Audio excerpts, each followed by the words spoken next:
Mrs. Speed Racer. Might as well. I'm walking through a ghost town, y'all ain't playing my sounds. Don't tell me to calm down, don't tell me to calm down. Only time I go backwards is when I wanna moonwalk. Don't test me, my mood's wrong. Don't test me, my mood's wrong.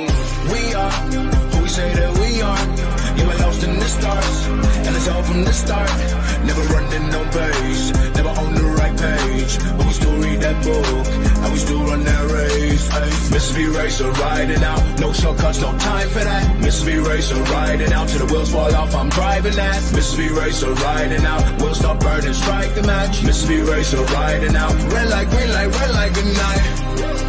Ay, red light, green light, red light, good night. Red light, green light, red light, good night. Red light, green light, red light, good night. Red light, green light, red light, good night. Time to chill, don't sweat it. Good morning and welcome. It is Coffee and Sports. It is the morning show powered by Wired to Wire Network. Mo, every time I watch our opening, I believe his name is Pete Weber. My God, you read my mind. I know nothing about bowling, but I look at Pete Weber every morning and I say to myself, I feel like I've had that reaction on like a Sunday morning bowling with family before, with no stakes, nothing on the line, no money, no people watching me. I can't imagine my reaction if I actually got into a high stakes bowling situation. 100%. This hits home so much. You read my mind. Every time I see that, I'm like, this is my father-in-law. And look, everybody that's a bowling fan out there, this is not a slight at bowling. Not at all. I can't imagine me. I'm talking about me, everybody, getting that exciting or that excited over bowling. Like Pete Weber, he looked like he just knocked out Muhammad Ali. Like he's fired up. He's got a little bit of WWE going on there with all kind of attitude. If you didn't know what he was doing, Chris, you would have thought he must be boxing or playing football. He's bowling. I love it. I love the energy. Thank you so much for making us part of your morning routine here on a Tuesday morning.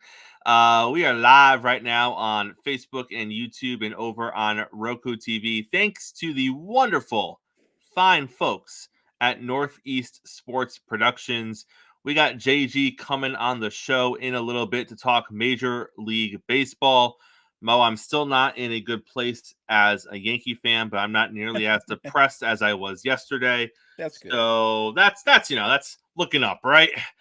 Let's start with this morning, though, Mo. I know you were worried. I know you were concerned about it, but I want to ease your concerns because, Mo, Kenny Pickett was okay with how he handled things when he left Pittsburgh, and he told us as much the other day. He was okay with it. He is okay with his behavior, and he is okay with his actions, and he is okay with how everything unfolded. Now, Mo, this comes on the heels of reports to the contrary, reports that Kenny Pickett was not okay with the Pittsburgh Steelers signing Russell Wilson. He was not okay with the way that move was communicated to him before it went down, which, by the way, we knew like 48 hours prior to the signing that Russ was flying there, and we know nobody within the Pittsburgh Steelers organization. So I feel like Kenny Pickett at least knew 48 hours before Russ arrived in Pittsburgh that he was coming for a visit. So if he didn't at least have that much information, he must really be disconnected from the rest of the world. But Mo, we need to take a look back at the playoffs this past season and the end of this past NFL season, because this all ties together, doesn't it? So Kenny Pickett gets hurt. He misses some time. Pittsburgh has some success in his absence with Mason Rudolph. And then we're gearing for a Kenny Pickett return. It looks like he might be healthy enough to play, but then he doesn't play. Then we find out he is healthy enough to play, and they're choosing not to play him. Then we find out that maybe he voiced his displeasure with being a backup quarterback. and that he wanted his starting spot back, which at the time I said I had no issue with. And by the way, I still don't have an issue with it. No one's going to advocate more for you than yourself. So if you really think you give your team the best option to win, go voice your opinion. At the end of the day, the worst they can say is no, go sit down.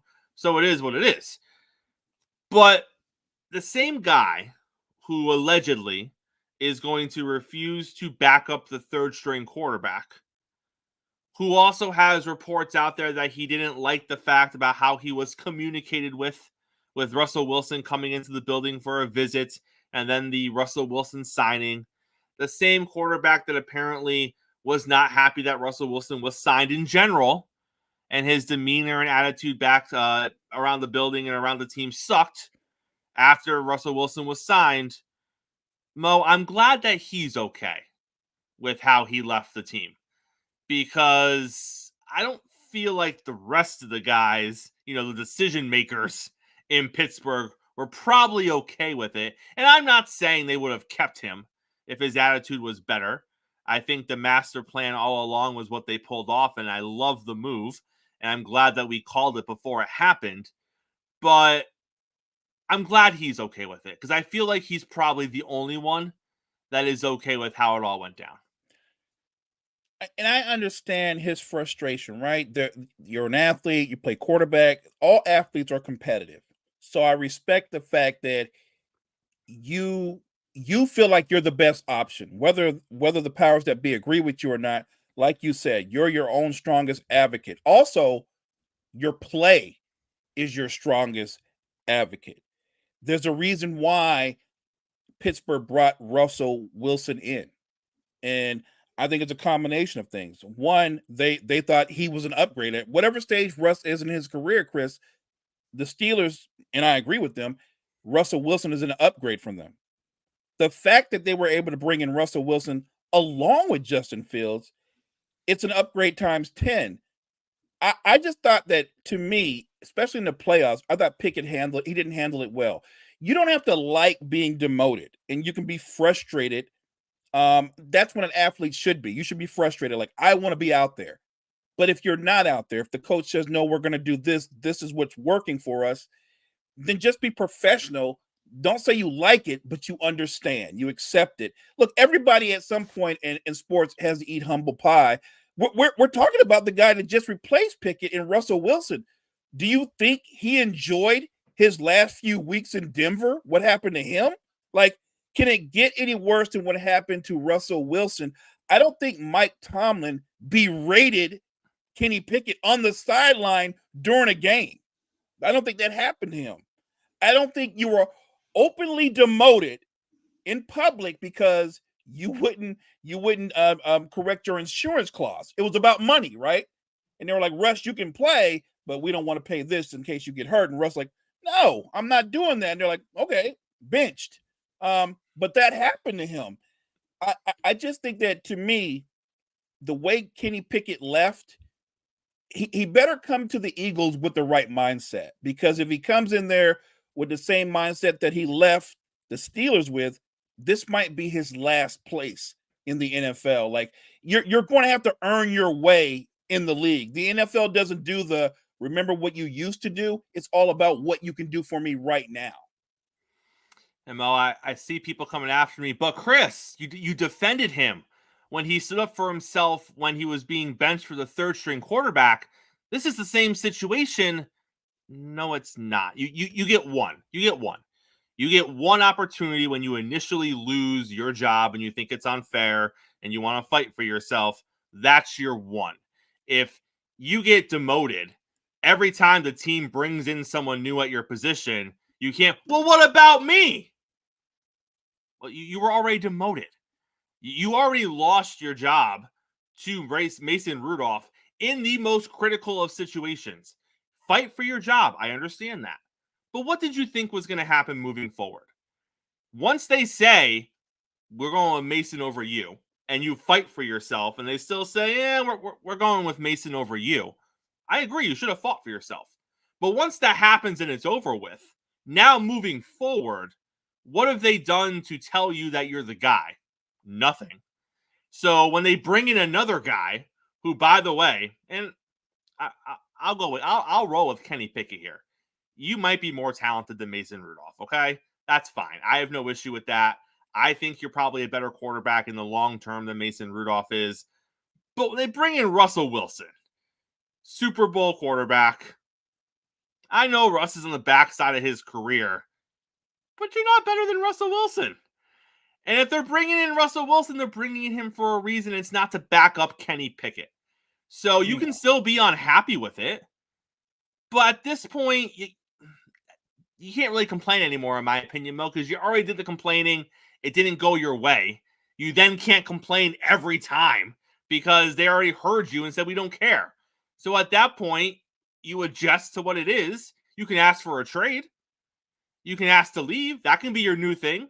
You can go from, well, I think I should be the starter to, well, if you're not going to start me, get me out of here. Okay, that's fine. That's your prerogative. They don't have to, but you can do that. Ultimately, they got him out of there. So maybe that's what he ultimately wanted. But you didn't go to a place that's any better for you as far as playing time goes. Sure, you can argue that Jalen might miss a couple of games here and there. It doesn't mean you're ever going to supplant him as the starter, Mo. You literally went to a team where you will never have an opportunity to be the franchise quarterback. So is that better for you? I don't know. We shall see, Mo. We shall see. Be a professional. Wait for your opportunities. Maybe Jalen Hurts misses a game or two. You play well. Whenever you get that opportunity, that's your audition for your next team, right? Maybe a team sees you and goes, Pickens was really good in those 2 games. Maybe they go, he could potentially be a guy. That's how you bring value to yourself. That's how you build yourself back up. But it starts with how you handle every situation, the ups and the downs, and you can't pout every time it doesn't go your way. You're right. He goes to the Steelers, or correct me, the Eagles, and you're not starting. You're not the starting quarterback. So how do you adjust? How do you handle yourself? Come in there as a professional, be the best team guy in that quarterback room. I'm not telling you don't look for an opportunity, but already they have a franchise quarterback in place. The best thing you can do is get into your playbook. If you're called in to play, that's your shot. But if you don't get to play, what if he rides the bench the whole season? That doesn't mean your career is over. I think it's no secret coaches talk to each other, and they're going to say, that Pickett, he was nothing but professional the whole time he was here, right? In his playbook, in all the meetings, looked great in practice, looked great in the preseason. Every opportunity we gave him, I think he still has potential. Like, that's how you handle being demoted. You don't have to like it, but as a competitor, you can build yourself back up, being professional, being adult. I blame the Steelers. This is what happens when you draft the hometown kid who never should have been a starting quarterback in the first place. Just saying. Just putting it out there, Mo. That's what happens. You inflate egos. People get upset. It is what it is. Before we get JG on here, Chase Young. Oh, how the mighty have fallen. Yeah. Man, oh man. Chase Young in Washington was looked at as a cornerstone of an up-and-coming defensive unit to a good defensive unit. There were times in Washington where Chase Young was part of, people would say, good defenses. Unfortunately, the offense always sucked, but he was a part of a good defensive unit. And then the Niners trade for him. It looks like San Francisco has literally plucked a golden egg off of a bad team. And man, oh man, to see the wheels fall off the train over a period of 6 or 7 weeks. He kind of redeemed himself in the Super Bowl. He played a great first half in the Super Bowl. I think there's no argument to that. It slowed down a little bit in the second half, but he signs a 1-year deal with the New Orleans Saints. $13 million. It's fully guaranteed, I believe. So he's getting the whole thing.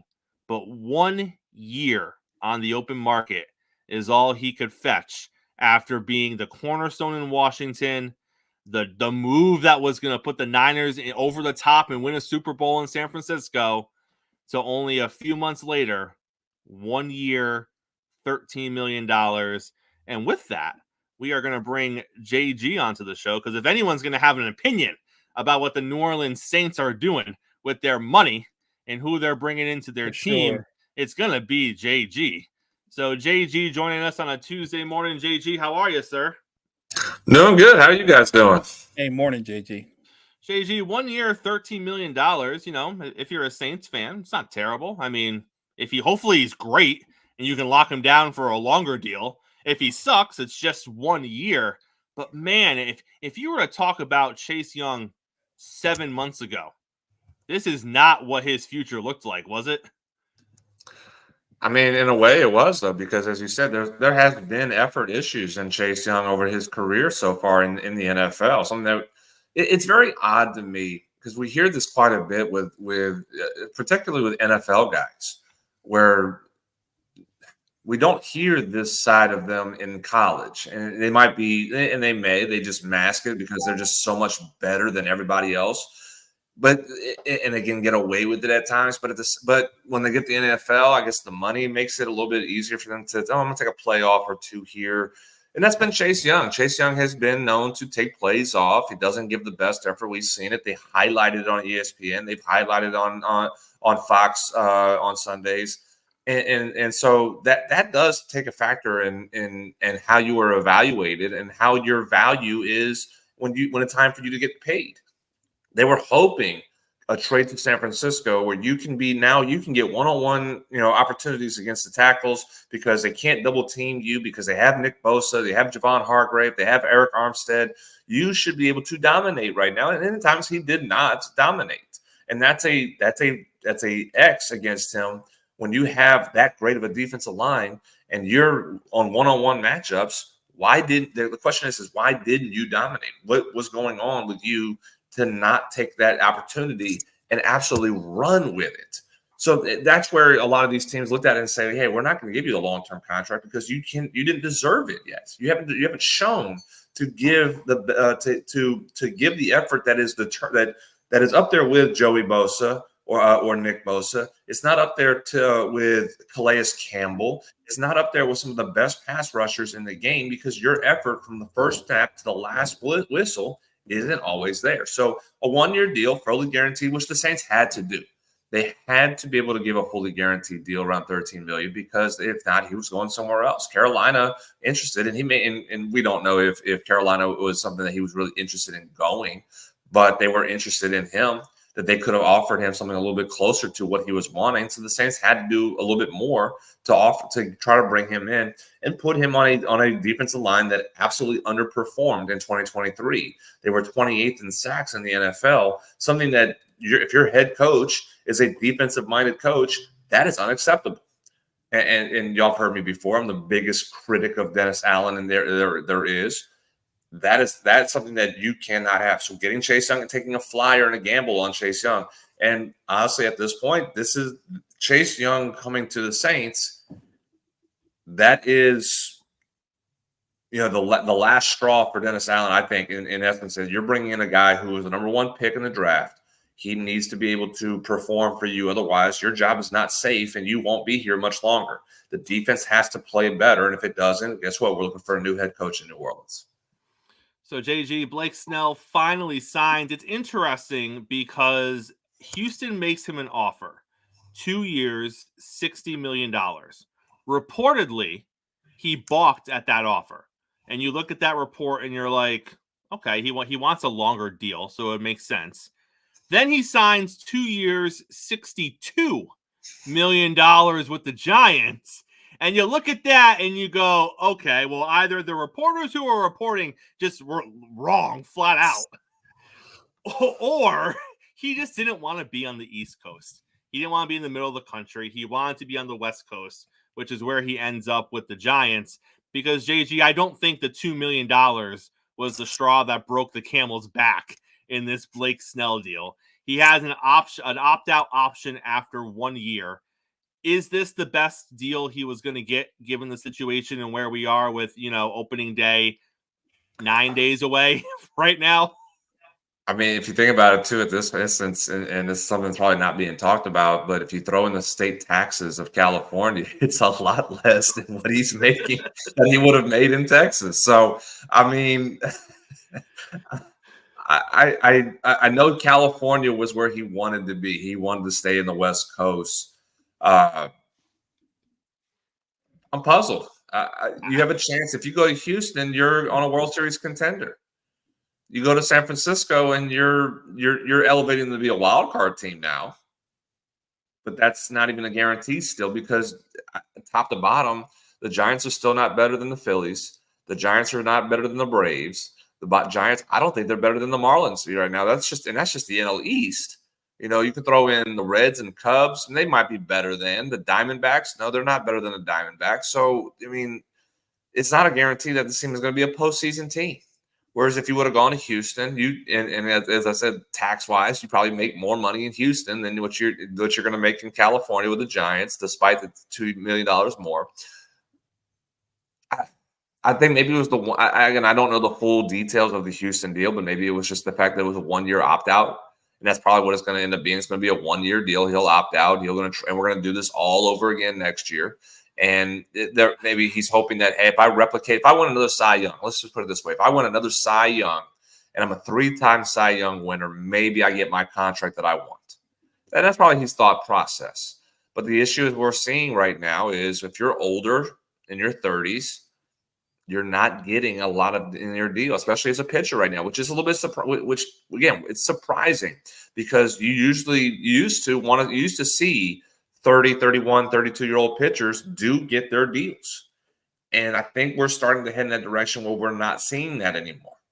And again, 1 year is too much, is too early to determine that. But from the conversations we're hearing, from what the players are saying, how free agency has become, that's the direction we're starting to see, is that 30-year-old, 31, 32-year-old players are not getting long-term deals like they were hoping for. So it's a gamble. It's a $62 million gamble, which I would be more than happy to take that gamble if I was, for 2 years. But it's a risk that I don't think he's going to win. I think we're going to be in the same boat next year. He'll take another 2-year deal next year after if he does opt out. He'll take another 2-year deal, but this time it'll probably be no opt-out clause. It'll just be strictly a 2-year deal, and he's going to ride it out throughout his career that way. JG, in the wake of the Yankees swinging and missing when it came to land Dylan Cease and Corbin Burns, news is coming out from Baseball Insiders that part of the reason they were unable to pull off either of those trades was the fact that both of the teams that they were trying to trade with were adamant that Spencer Jones needed to be a part of that trade package. And they said no on both occasions. And you saw that they were unable to make deals in both situations. Spencer Jones not being a part of the trade package and the Yankees putting all this emphasis on keeping Spencer Jones, in your opinion, is he projecting to be, because we don't know until they get there, but is he projecting to be a player worth keeping in your system and protecting the way that the Yankees have? Because if you look at their roster, especially in the wake of the Garrett Cole situation, they need pitching. They need pitching definitely for this season and potentially for next season as well. But you also know the importance of protecting your young players, something the Yankees never have done, at least in recent history. Where do you project Spencer Jones as a Major League Baseball player? And do you agree with the Yankees for protecting him the way they have so far? Who's to say that, come the All-Star break, they don't decide to completely go in the other direction? But thus far, they're saying, no, he is untouchable. It's a different mindset than what we've heard from Yankees in the past. Obviously, there's George Steinbrenner. We talked about it before. George would look at prospects as currency, and they're just there to make moves with. So this is obviously a shift in dynamic, a shift in philosophy in the Yankee system that we're not used to hearing. That's probably why it's more shocking. And you being a Yankee fan, Chris, are probably why you're more up in arms about it. Like, wait a minute, why are we all of a sudden valuing prospects? We've never done it before. Spencer Jones, the projection is what they're looking at for him, because he fits what they have right now. Bigger outfielders. Spencer Jones, 6'6", looking at it right now, he's 6'6", 235, 240. It's a big outfielder. Power is, he's got a plus power. Hit ability a little bit lesser than what you would expect as a top prospect, but he has the power to be, and he's a left-handed power bat, which something the Yankees would want to have more of in their lineup is that big lefty hitter, and something that you can put into that lineup and really take advantage of these softball field size fence they have in Yankee Stadium. I'm taking a shot, yes, I am, but. Is it talking about risk here? This is a risk for the Yankees because, as we've said, what's their pitching depth right now? What if Garrett Cole, he's taking a month or 2 months right now to recover from the elbow? What if that elbow does and everything needs surgery and he's out for the season? What do you do? You're riding with Marcus Stroman. That's really it. You don't have quality starters that you would be able to be confident. Carlos Rodon, we don't know what Carlos Rodon's health is going to be right now. We saw him make 3 starts in 2023. The back never healed. It was and he never got. And speaking from somebody who's had back injuries, the back does not heal. It doesn't heal. It's going to be a problem, more likely a lingering issue. And we've kind of seen it right now. He's not the same pitcher we saw him in San Francisco, where he did look really good. I think if you're the Yankee right now, you look at it and say maybe Dylan Cease. I'll say this: there's no guarantee Dylan Cease is going to be a Cy Young candidate like he was a few years ago. He had a bad season on a bad team. We'll see what he does in San Diego now. But I kind of agree because my Braves did the same thing. We balked on trading a high prospect for Dylan Cease because the value wasn't there. I kind of think that the Yankees made the right decision right now on Dylan Cease to not trade your top prospects because the value wasn't equaling what you were getting in return. As of now, it could be wrong. Dylan Cease could go out and he could win the first 10 games with a 2.1 ERA and absolutely light it up in San Diego, and all of the Bronx are sick to their stomach. But that's a gamble. And at the same time, Spencer Jones could end up turning into, you could have Spencer Jones be another Aaron Judge from the left side. And that's how you have to look at it, things where, a lot of these teams that are looking at getting younger, and the Yankees are in the process of trying to be a younger team, you're going to have to value your prospects a whole lot more. And right now, Spencer Jones to them is untouchable. And I think that's a right move for the moment. And maybe they, as you said, maybe the trade deadline, if they're hanging around, they're in the division, they're 5 games back in the division, different story. They find somebody, they make the move to go get, and Spencer Jones is part of the deal. But for the moment right now, with the value that was set, I think this was the right idea that the Yankees did, holding on to Spencer Jones, holding on to their prospects, and not taking the risk that Dylan Cease is a Cy Young candidate again, because we didn't see that in 2023. JG, there is a pitcher out there who is very affordable. In fact, he has said that he will pitch for the major league minimum with incentives, and no one seems to be interested in the services of one Trevor Bauer. Now, Trevor Bauer, I believe he is in his early 30s. I don't have that in front of me, but I'm sure you will have that in front of you in a moment. The Yankees have come out and they haven't even said his name. So that's the crazy part. The Yankees have alluded to the fact that they are not interested in Trevor Bauer without actually mentioning Trevor Bauer's name. So, JG, when we're at the point where teams don't even want to mention him by name, that kind of tells you where we are in this situation. But yet again, at the same time, let's go back and let's look at the entirety of the situation. He was accused of something absolutely horrible. And in the end, after sticking to his guns and acknowledging the entire time, I didn't do it, but you just wait and see how it plays out. He was kind of right. He didn't really do it. So you're looking at someone that really didn't do anything wrong. MLB, because of the allegations and because of what appeared to be the result of the allegations, made a decision. And he's been trying to work his way back into Major League Baseball. And apparently there is not an avenue for that to happen. Should a team, whether it be the Yankees or whether it be someone else, take a flyer on Trevor Bauer? He pitched overseas last season and he pitched pretty well. Obviously, it's not the same as pitching in Major League Baseball, but he pitched pretty well. So clearly the talent is still there. The price is definitely going to be right if someone's interested. So the only hang up is what? Bringing in someone who was accused of something and they actually didn't do it? Which seems like a no-brainer, but yet here we are. I'll go a step further because I think the allegations was the cherry on top. And yes, he was found innocent.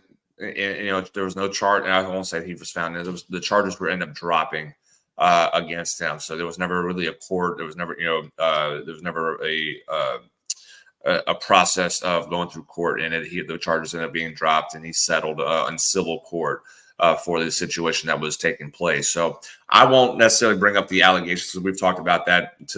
Being a dead horse is the analogy you could talk about in that situation with it and whatnot. But I think that was the cherry on top for the owners to say, yeah, we don't want you. I go a step further.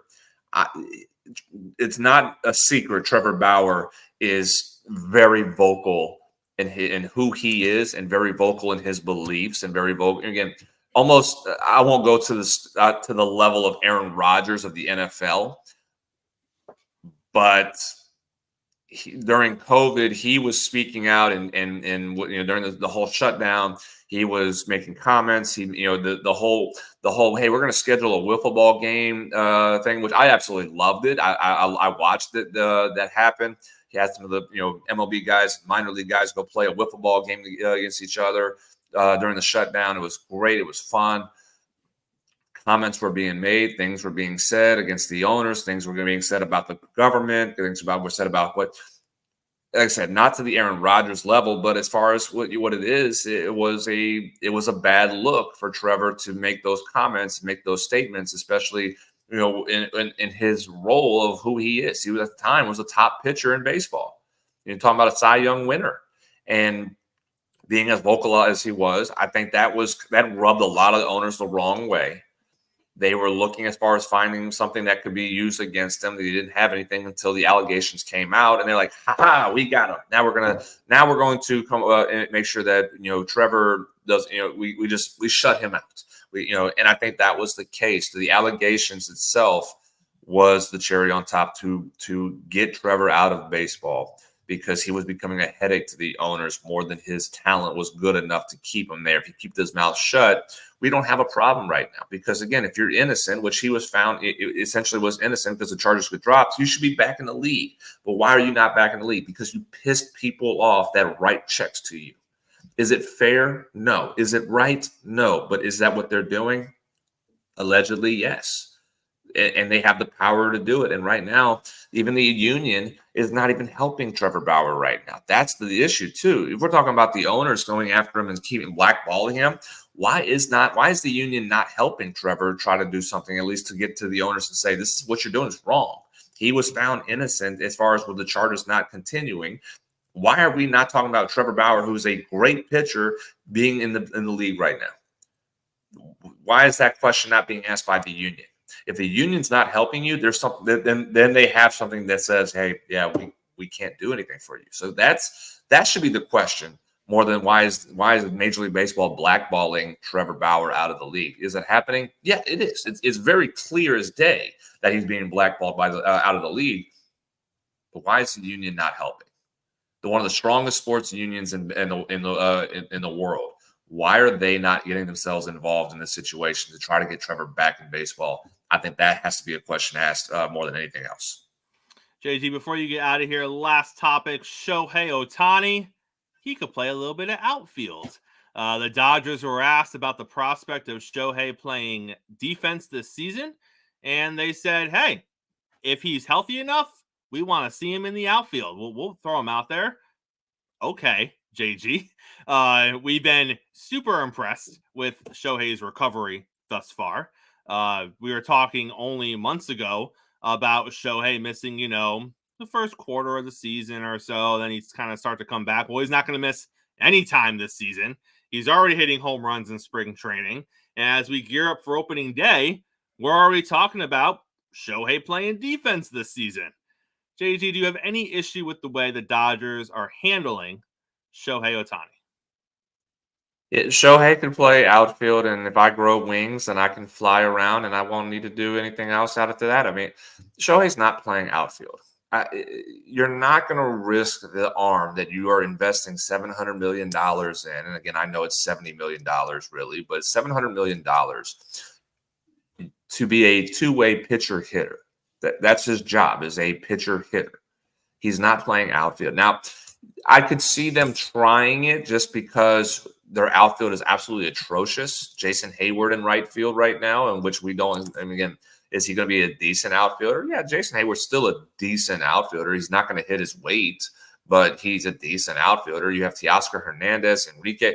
I would like to see it probably when you see Teoscar Hernandez and platoon in left field with Chris Taylor, Enrique Hernandez in right field with James Outman in center field. I think that would be a much better outfield than having Jason Hayward go play right field. But you're not putting Shohei out in the outfield. You're not. There's a reason why Bryce Harper doesn't play outfield anymore after he had his elbow injury. There's a reason for that. It would be foolish for the Dodgers to do it. And he's played outfield. We've seen Shohei play outfield before. And he is a good outfielder. It's just remarkable how many times we can say, oh, Shohei is really good at this in baseball. Good base run. I mean, obviously the power, the hitting ability, the pitching ability, good speed, runs bases really well, and he can play good defense in the outfield when he did. Excuse me. He did for a while in the Angels system where he played outfield a handful of times in the big league, and he's a good outfielder. It's amazing that how many adjectives we can speak about with of Shohei in baseball, but he wasn't invested $700 million into. You brought him to be a pitcher in 2025.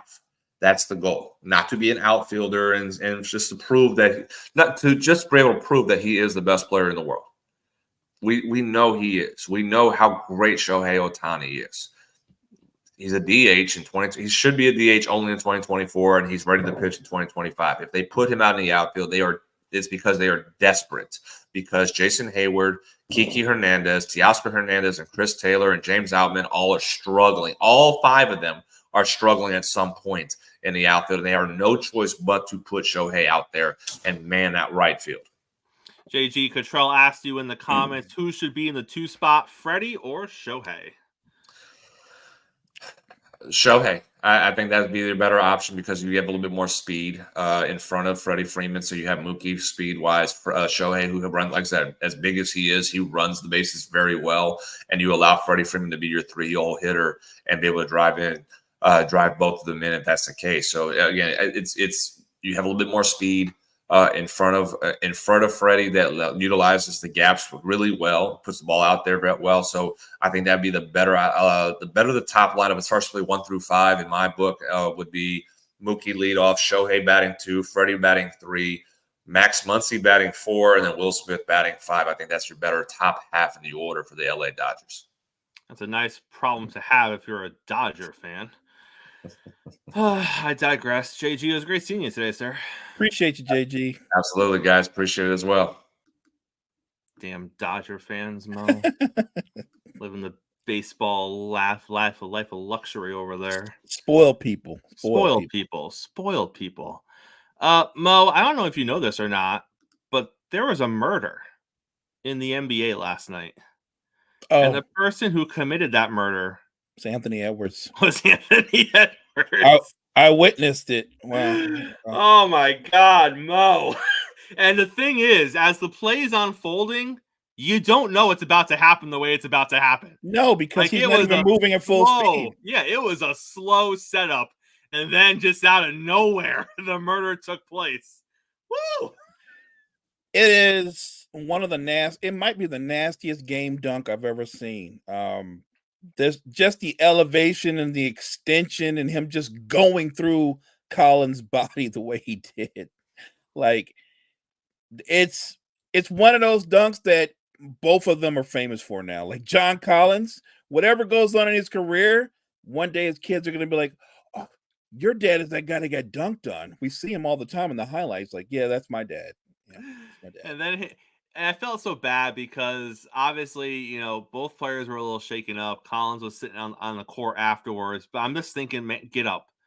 The longer you sit there in this, the more it adds to the highlight of how brutal that dunk was on you. Just get up, walk away, go sit on your bench. Right. I've watched it now 10 times already.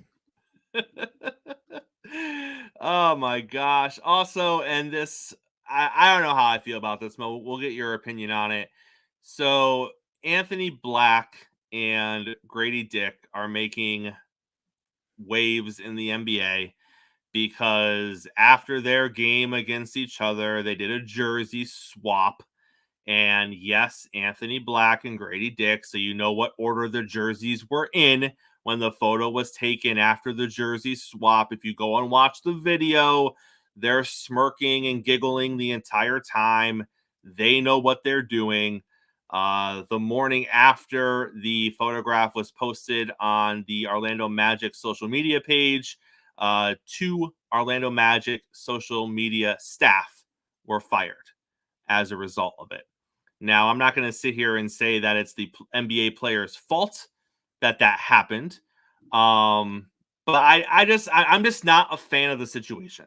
I'm not a fan of the two of them thinking that this was appropriate. I don't think it's super outlandish by any means, but I just think that it just wasn't needed because you know what happens. They take their jerseys off. People are going to take pictures of it. Of course. I don't think it should have been posted on the Magic social media. I think they should have known better than that. But, like, I just think it sucks that 2 people lost their jobs because of it. And it's just lame. Like, I get it. It was harmless. I laughed when I saw it. But at the same time, you look at it, and now 2 guys are out of a job. And I get why they're out of a job. Like, they should have had better judgment. But at the same time, I look at it and I'm like, it is their last names, like, right? Like, so it is their last names, but I think you hit the key word, judgment. Look, the thing about it is, I know people can say have a sense of humor, Mo. That and I do. I didn't really think it was funny, but I see what they were trying to do. But remember this, you and I are grown men. The NBA has fans that are 9, 10, 11 years old or younger. Not cool. You know what I'm saying? Like, not a good look. Bad judgment on both guys' part. Like you said, you do that, you know what the reaction is going to be, and they're smirking, and that's kind of like that, I don't know, high school sense of humor, right? Like, which, by the way, they're not that far removed from. Agree, right? They are, and you know what? Maybe I shouldn't be that hard on them. Right. Both guys might not even be 21 yet. I'm just saying that you can use better judgment. That's all I would say. I'm all for having a laugh and having a good sense of humor, but I think when you make those, it's sort of like when you send a text and you don't really think it over and you press send. People are always saying, like, think a little bit, read what you wrote down before you reread it before you press send. They should have thought bigger picture in the moment. Like, I think they really did that literally spur of the moment. Like, me, you, why don't we switch these jerseys around? And it's a momentary lapse in judgment. Again, judgment that 2 Orlando staffers thought, that's hilarious. Let's post that. And I'm like, I wouldn't have done that because I would have thought fired. I would have instantly thought, like, you can post that yourself, but I'm not co-signing. Like, you know what I'm saying? Like, you just have to have better judgment in situations like that. That's all. If you are, listen, there's a few guys in the NBA that you need to be careful. If Grady Dick comes your way and your name is James Harden, maybe not take the picture. Right. If Grady comes your way and your name is Jalen Suggs, maybe not take the picture. Look, okay, there's a few guys out there you can't take that picture with. I would go even broader. If Grady just comes your way, say no. Because you can just do a lot with that. So I'm just gonna say no. I'm good. I'm good, man. But I agree with Cottrell. Like, them doing it was funny. They knew what they were doing. It should have been a lighthearted thing. It just Cottrell said. Yeah, see, no, exactly, Cottrell. No, you don't want Cottrell knows. It just sucks that guys lost their job. I think that's where I'm sitting in it. It sucks that a couple of guys lost their jobs. So, right. But I digress, Mo. You know, it's interesting, Mo. And I don't know. I'm going to give way to you because you are so much more knowledgeable in the world of boxing than I am. I literally have no background knowledge at all in boxing, but I feel like we were on a similar page when it was initially announced Tyson versus Paul. And then, and Mo, I get it. I get it. A quarterback in shorts and a t-shirt looks great, right? He makes all the throws. He knows what routes his receiver is running. Like they picked the best receiver to work with him, and he looks like Joe Montana out there in shorts and a t-shirt. So I understand what some people, and maybe you're going to say the same thing to me. I understand what some people are going to say when you're like, really, Chris? You want to talk about Mike Tyson training videos? Whatever. Maybe I'm an idiot, Mo. But goddamn, I look at his training videos. He can move. This is a 50-year-old. I'm thinking I'm going to see videos and he's just going to be working the heavy bag. And it's just going to be like, you know, always he's putting it in the garage. I looked at these videos and I'm like, holy cow, he is still quick. He has some, I don't know, Mo. Maybe I'm seeing it wrong, but I'm looking at these videos like, I don't know if Jake Paul wants to get into the ring with Mike Tyson because originally we said, hey, listen, even though Mike's older, he's a boxer. He has a boxer's mentality. He knows what he's doing in there, and he can still throw a punch. So as a result, he's got a puncher's chance. But then I watched the videos, and I'm like, he might have more than a puncher's chance. He might light this young man up. Mo, maybe, am I wrong? Am I just getting too caught up in the training videos? Is that the point? Like, because now I'm feeling a certain way now. Look, the training videos are impressive because we are talking about someone of his age being able to move the way he moves. You see the quickness in his hand speed, the movement. I understand that, but no one's hitting him back. That's true. That's true. And you're not just in the ring bobbing against another guy about the same age as you, taking the thing, you know what I mean, working out, which you're also working out with another older man.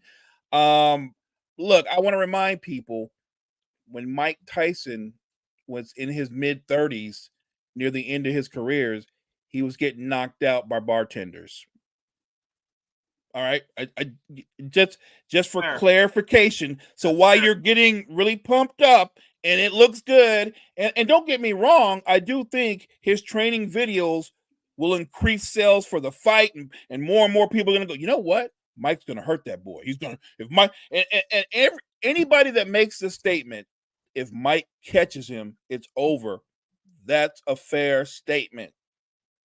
But I'm gonna make this statement. Father Time has already caught Mike, and I think the younger guy is going to beat up the older guy. I don't think it's going to be complicated at all.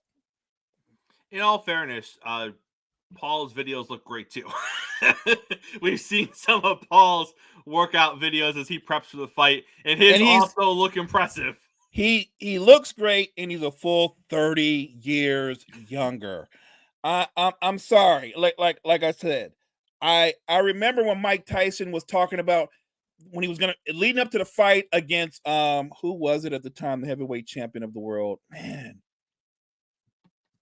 The British guy just came to my head. I know you're not a boxing fan. You could say any name right now. I just nod my head and go, okay. Man, I don't know. I'm drawing blanks. I'm sure Cottrell knows. But the point is this: leading up to the fight, Mike looked great. He talked about how he wanted to eat the man's kids and all these crazy. he said that. He said, "I want to eat your children," and all these crazy things. And then they got into the ring, and the man beat Mike from pillar to post. And after the fight, the same guy that was talking about killing his kids and stuff was hugging the guy after he beat him to death and said, "He's my brother." Like. That guy literally beat the meanness out of Mike Tyson. He just beat him. He just beat kindness into him. Look, I'm not going to watch the fight, and I'm sure many other people will. But I'd rather spend my money wisely. Look, I'm actually thinking about when you, Chase, and I do coffee and KFAB. You know what I mean? I'm watching WrestleMania. That's money well invested. And the crazy thing is, yes, I understand wrestling is sports entertainment and the outcomes could be predetermined, all that great stuff. That's still going to be more entertaining than Mike Tyson versus Paul. That's my point. Speaking of WWE, Mo, brother versus brother at WrestleMania. It is Jimmy versus Jey Uso. We have seen this before at WrestleMania in WWE. We saw this with Matt and Jeff Hardy going one-on-one with each other, and we saw this with Owen and Bret Hart going one-on-one with each other. These storylines write themselves. The Matt and Jeff feud, I think most unbiased wrestling fans will say wasn't the greatest. But if you look at the Bret and Owen Hart stuff, that was pretty damn good. That was awesome. So your backdrop for Jimmy and Jay is something that was pretty high and being held in pretty high regard with the Hart feud, and something that was probably a little bit below average in the Matt and Jeff feud. So you look at Jimmy and Jay going into WrestleMania. Is this something, as a casual wrestling fan, Mo, are you bought into it? Because that's step one. The brother versus brother thing is going to write itself.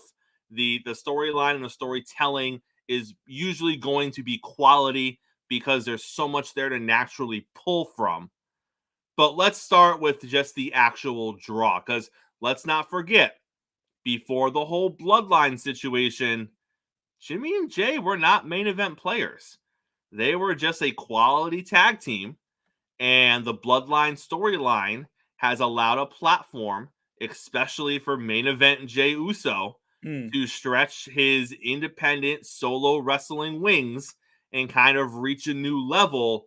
Are you invested in brother versus brother, Uso versus Uso? I am. I'm really invested because I do think that I'm always reminded of Roman's words. Remember, we're closer to the beginning than the end. I think everything that happens with the bloodline is tied into a bigger story arc. So I'm totally invested in brother versus brother. And look, if I told you ahead of time right now that I think that Jay is the better in-ring talent of the two, I think he is. I think he is. And he has more charisma, all those things. But I think that because there's so much going on, I actually think it's going to end up being a great match. I do. I think it's going to be exciting.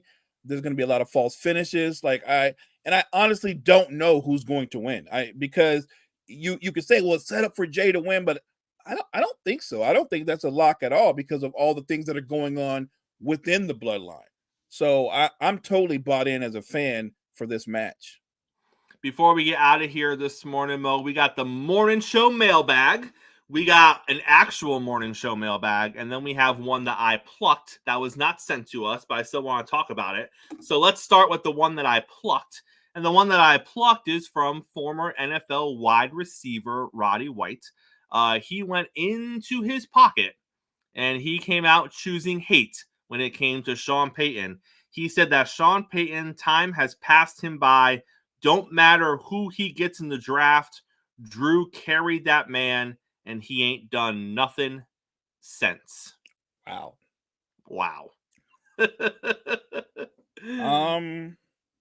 I don't think Drew carried Sean. I think that was as Gene would say, marry the coach to the quarterback, and it worked. Sean Payton's system, along with Drew Brees' skill set and talent, it was a match made in heaven. And yes, you can say he hasn't done nothing since, but he hasn't coached since. He just now started coaching. He just started coaching the Broncos. So the small sample size we have is the 1 year with Russell Wilson that didn't go great, but most people would tell you that was evenly distributed between Sean Payton and Russell Wilson. So I would go another way.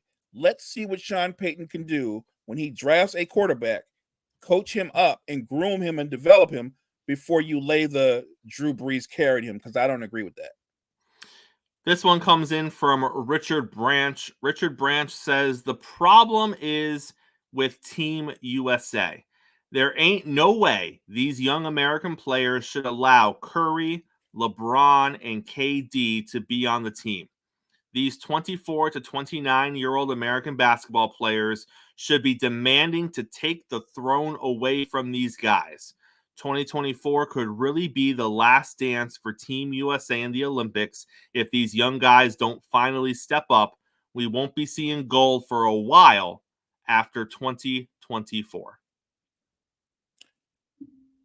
I don't agree with that. I don't agree with that. Richard, I don't agree with that.